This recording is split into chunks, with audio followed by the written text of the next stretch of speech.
الحمدللہ ہم ایک مسلمان ملک میں رہتے ہیں اور اسلام کی نفاذ اور اس کو انشور کرنا کہ ہمارے تمام چلن اسلام کے مطابق ہوں، یہ حکومت کی ذمہ داری ہے۔ اگر حکومت کچھ ذرائع کے بارے میں یہ فتویٰ جاری کر دے کہ اس میں سود کا کوئی عنصر نہیں ہے، یہ حلال ہے، تو ہمیں تسلیم کر لینا چاہیے، کیونکہ حکومت کے اس فتوے کے بعد تمام تر گناہ یا بوجھ حکومت پر ہوگا، ہم پر نہیں۔ تو وہ ذرائع جس کے بارے میں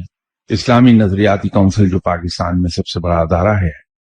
شریعت پر عمل کرانے کے لیے، اگر اسلامی نظریاتی کونسل اس چیز کو ڈکلیئر کر دے کہ یہ جگہ ایسی ہے جہاں اگر آپ انویسٹ کریں تو اس میں سود کا ایلیمنٹ نہیں ہوگا،